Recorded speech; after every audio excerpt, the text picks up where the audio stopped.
I'm a minority. My kids are mixed. I resent the disempowering narrative of victimhood being handed to them. It's lazy and offensive. How to arm them against it? That's a good one.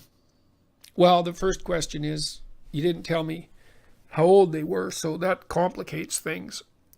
But I would say you better pay attention to what they're being taught in school. My suggestion to parents is that if your kids are in a class where they talk about diversity, equity, inclusivity, gender, white privilege, that's not a bad, there's other words too, but we'll stick with those, that your kids should be encouraged to leave the class because they're not being educated, they're being indoctrinated. Now that doesn't mean that there can't be an intelligent discussion about any one of those topics, but when they come together in a group, then that's a pretty good marker that you're in the vicinity of a radical leftist, neo-Marxist ideology, and there's no excuse for that being foisted on your children. You may have to have a serious chat with your school, with your kids' teachers, with the principal. You may have to learn how to formulate your arguments against the practice. Like, if you resent it, what are you going to do? You're going to put up with it?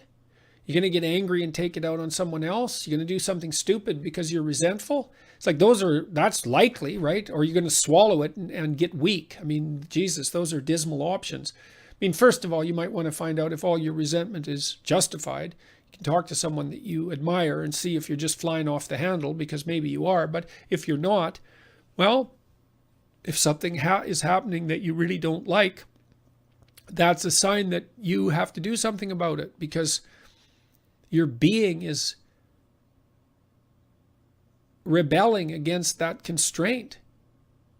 So you have to get more educated. You have to get more articulate. You have to get more politically oriented, politically savvy, politically involved.